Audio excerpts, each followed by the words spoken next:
I stayed 2 steps to the right and 5 steps behind my father, as he'd instructed me. Our footsteps crunched across the layer of frozen snow that blanketed everything in sight. My fingers and toes had long since gone numb, despite my thick wool socks and sheepskin-lined boots, and gloves that were more than sufficient back home. Behind us, the soft, rustling wind of the portal that my family guarded faded away from us, muffled by the snow-laden cedars we walked between. The fey land of winter had to be the coldest place I would ever traverse in my life, but I might as well get used to it. I hitched my cloak tighter around my body, clenching handfuls of it as I crossed my arms over my chest and tucked my hands close to my sides. I snuck a glance to my left, where my best friend Rif walked, 2 steps to the left and 5 steps behind my father. Rif shivered, the tendrils of dark hair that had escaped his braid trembling against his wind-chapped face. His golden eyes caught mine, and he snuck the tip of his tongue out of the side of his mouth. My mouth twitched before I could catch myself. I could have sworn I'd made no noise, but my father suddenly stopped in his tracks. "Sacrifice?" He didn't turn around. Rif straightened his shoulders. Behind him, just for a split second, his coat billowed outward in the illusion of wings. "Sir." My father half turned, but it wasn't Rif he glared at. It was me. His light violet eyes, a match to mine, bored into me with the same intensity he always showed during my training. I straightened too, fighting back a wince as the sword strapped to my shoulders pulled at my muscles. I didn't normally wear it, but my father said I would have to get used to its weight. It was only a few short years before I would wield the white iron blade, after all, if everything went his way today. My father said, his voice flat and colder than the snow that we stood in, "If you somehow spoil this for Sable today, rest assured I will flay the skin from your back as soon as we get home." "Sir," Rif repeated, quietly this time. We resumed our trek, each of us focused on our place in the little procession. I didn't know why my father had brought Rif along anyway.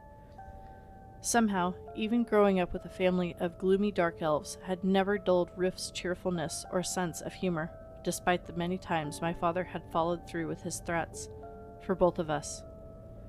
If I failed today, the thought brought a lump to my throat, and I pushed it away. It simply wasn't an option.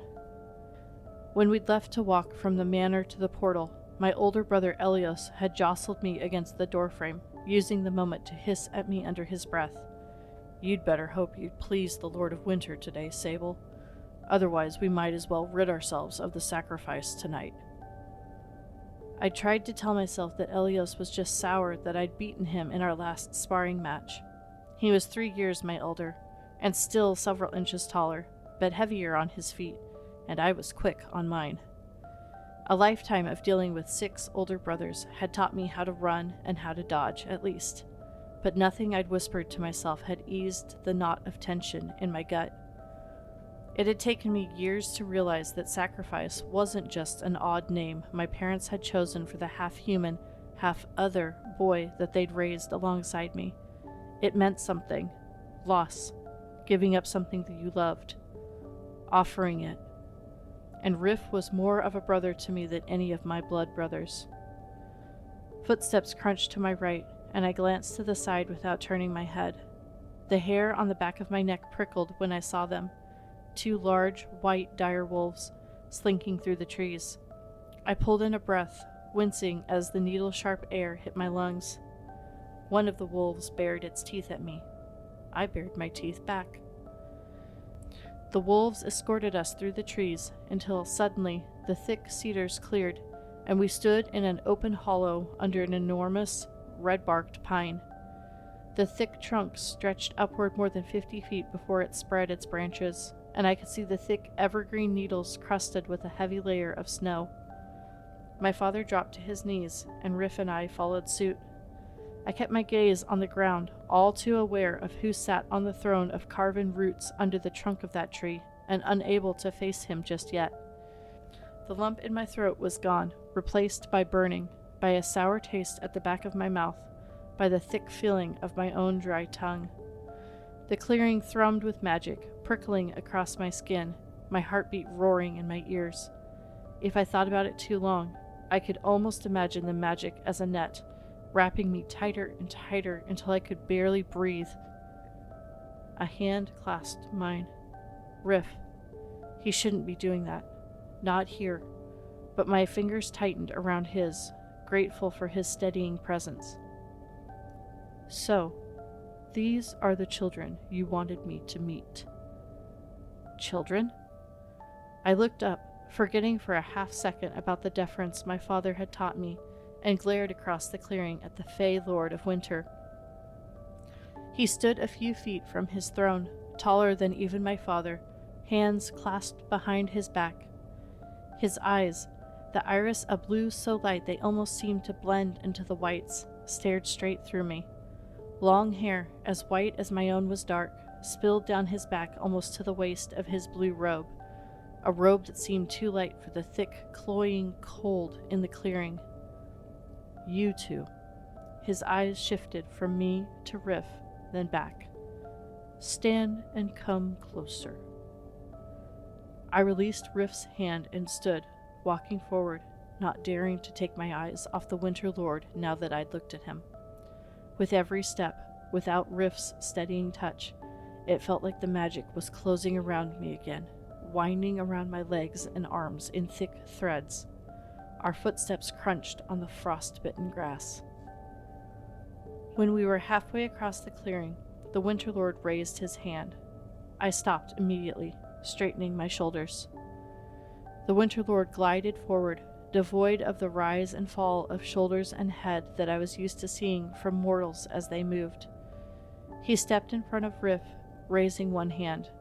His fingers were too long, too many-jointed, tipped with chitinous claws that gleamed a pale green, like sunlight glimpsed through many layers of ice.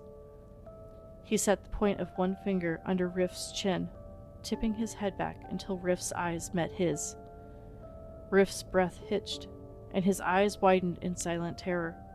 His cloak rustled again, an illusion of wings wrapping tight around him. I gritted my teeth. He shouldn't be here. Rif hadn't been prepared like I had been. He had no idea of how to deal with this magic, with this Fae. Is this the one you call sacrifice? The Winter Lord's voice had a subtle, shushing sound to it this close, like icy snow pellets, wind whipped across a glass window. Yes, my lord, my father answered. The Winter Lord nodded and stepped back. As soon as he let go of Rif's chin, Rif lowered his eyes to the ground, a full body shudder running from head to toe. The Fey Lord stepped in front of me. I raised my chin, schooling my face to stone, hoping he didn't see the tremor in my limbs and the anger and fear I felt on Rif's behalf. My father had told me what to expect here as well. I curled my fingers into fists, for one brief moment considering punching the Fey Lord rather than extending my hands. But I wouldn't be the one punished if I acted out. Rif would. So I peeled my gloves off and held my hands out. The Winter Lord's chitinous fingers clicked as he wrapped the fingers of one hand around both of mine, his cold skin stealing the last bit of warmth I had left from the gloves. With his other hand, he pushed my sleeves up to my elbows, one sharp, pointed claw resting in the crook of my elbow, where I could feel my pulse quicken. I gritted my teeth harder, feeling them squeak. The Winter Lord pressed his claw into my vein.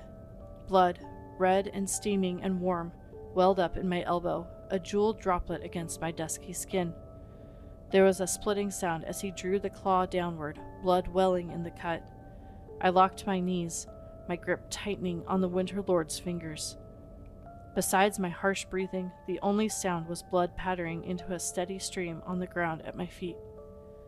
Frost reached into my veins, a pattern imprinting itself onto my skin from the inside out. It crawled upward, burning, with a cold, clear scent that stung my eyes and nostrils. Tears pricked the corner of my eyes and froze on my cheeks. I dug my fingernails into the Winter Lord's chitin, hearing it crackle like long-dead insects. The inside of my mouth went dry, and still the burn of the frost spread over my shoulders, down my back, up my throat, until it felt like my skin would crack open.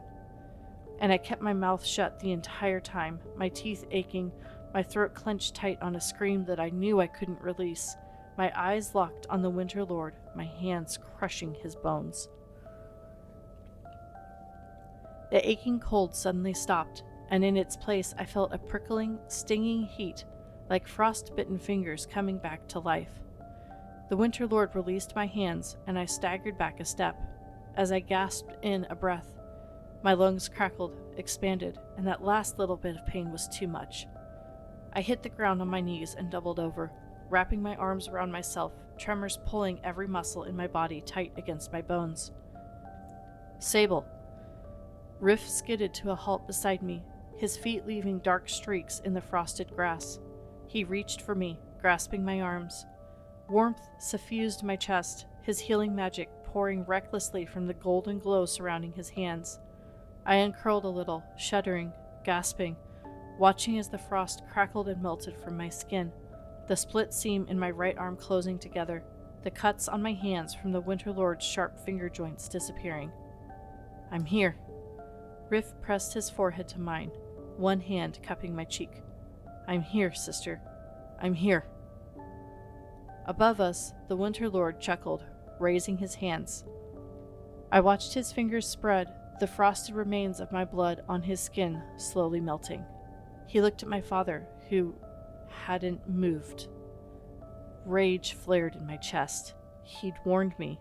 He'd told me what it would be like. But I wasn't prepared for the realization that he'd stayed on his knees at the edge of the clearing, watching his own daughter being overtaken by burning frost and done nothing. It cracked me open more than anything the Winter Lord could have ever done. She'll do, the Winter Lord declared, leaning down, reaching past Rif and running his fingers into my hair. Strands of it clung to his fingers as he pulled away, the chitin sliding smoothly through. Such a brave soul. Yes, Sable of House Krolvath, you'll do nicely. My white hair, as pale as his own. I reached over my shoulder and wrapped my fingers around a braid, dragging it forward and in front of my face. White hair, and frost patterns on my arms, marked as his, marked as the Lord of Winter's night, and the magic net around me grew tighter.